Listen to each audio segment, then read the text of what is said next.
Eto, balik sa pagiging direktor si Kapuso Primetime King Ding Dong Dantes sa isang episode ng pinagbibidahan niyang serye sa Royal Blood. Yan ang unang chika ni Katatibayan. Magiging direktor. Muling pinatunayan ni Primetime King Ding Dong Dantes na hindi lang siya mahusay na aktor at host. Back to directing ulit si Dong para sa mga huling araw ng pinagbibidahan niyang top-rating primetime series na Royal Blood. Hirap pala yun. Kasi ako yung direktor, ako rin yung artista. Pero hindi, dahil sa pagmamahal ko sa show, mahal na mahal ko yung lahat gagawin ko para sa show na to. Kabilang din sa aabangan twist sa show ang crossover sa Royal Blood ni Doc Annalyn Santos ng abot kamay na pangarap played by Jillian Ward. Proud ako na na-direct pag-crossover ni Doc Annalyn sa Royal Blood. I'm just so proud sa narating na niya.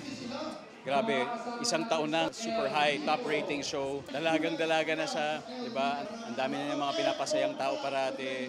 So I was really, really proud of her.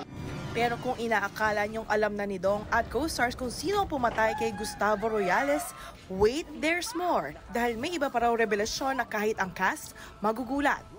Intriguing hanggang sa kaduluduluhan, talagang mind-blowing. Hanggang ngayon, may isang revelation na hindi pa namin alam, na malalaman lang namin sa huling araw, sa Friday on September 22.